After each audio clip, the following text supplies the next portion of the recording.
Hollow Excellence, a philosophical essay, expanded edition. We are living in a cultural moment where striving has been replaced by signaling. The ancient instinct to refine oneself, to push, to improve, to evolve, has eroded into a performance of self-satisfaction.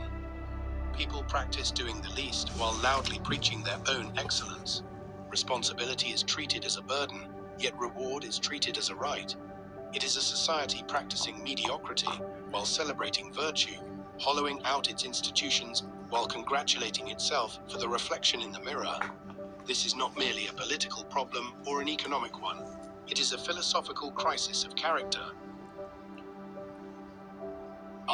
The collapse of striving.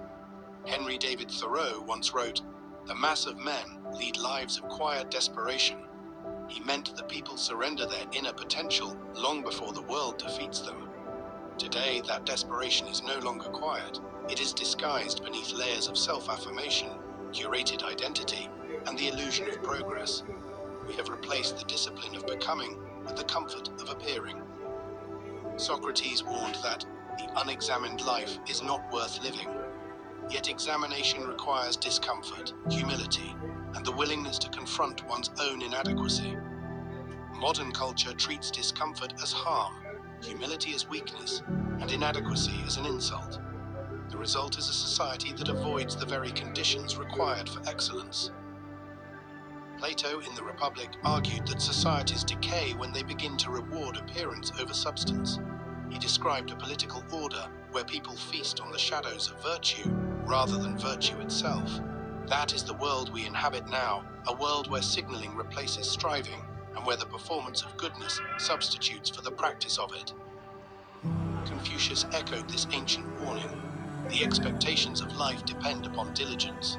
The mechanic that would perfect his work must first sharpen his tools. His insight reminds us that excellence is not an accident, but a discipline one modern culture increasingly avoids. Gandhi offered a similar truth. Satisfaction lies in the effort, not in the attainment. In a society obsessed with outcomes, metrics, and appearances, the very idea of effort as a virtue has been lost. 2. The outsourcing of responsibility. This cultural shift is mirrored in our institutions. Across government, healthcare, education, and public services, we see the same pattern. Responsibility is outsourced, accountability is diffused, and failures have no clear owner. The VA's mental health system is a case study in this phenomenon. Rising need, shrinking capacity, and a growing reliance on private contractors who operate at a distance from public scrutiny. Outsourcing creates a structural fog. When things go wrong, blame is passed between agencies and vendors like a hot coal. When things go right, credit flows upward. This is not a conspiracy, it is a cultural mode of operation. A society that avoids personal responsibility naturally builds institutions that do the same. Hannah Arendt warned that the sad truth is that most evil is done by people who never make up their minds to be good or evil. The danger is not malice, but abdication, a vacuum of responsibility. 3. The erosion of excellence. The modern world rewards visibility more than mastery. It rewards confidence more than competence. It rewards the performance of virtue more than the cultivation of it. This is not merely a cultural annoyance, it is a philosophical inversion of the values that sustain a healthy society. Nietzsche urged humanity to become who you are, a call to self-overcoming that stands in stark contrast to today's culture of self-branding.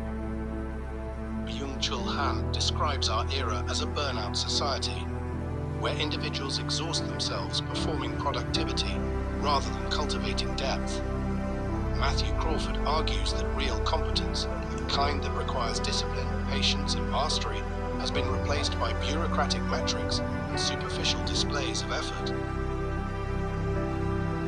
4. The crisis of character. At its core, the problem is not political or economic, it is moral and philosophical. A society that avoids responsibility produces institutions that avoid responsibility. A culture that rewards appearance produces individuals who prioritize appearance. A world that fears discomfort produces people who cannot grow. Iris Murdoch wrote, "We live in a fantasy world, a world of illusion. The great task in life is to find reality." Her words capture the essence of our cultural moment, a collective illusion of progress without substance. V. Closing reflection.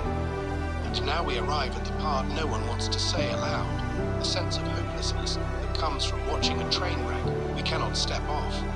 It feels as though the entire system, political, cultural, institutional, was never designed to support human flourishing, only to manage, manipulate, and contain it. The structures we inherited were not built for evolution, but for control. And so the instinct rises to throw the entire system out the window and begin again. Not out of rage, but out of clarity. Out of the recognition that what is collapsing was never meant to sustain us. Confucius reminds us, when it is obvious that the goals cannot be reached, don't adjust the goals, adjust the action steps. The goal of a flourishing society remains noble, but the steps must be rewritten from the ground up. And Gandhi offers the final whisper of resistance. In a gentle way, you can shake the world. Even in the face of collapse, the possibility of renewal remains not through the old systems, but through the courage to imagine new ones.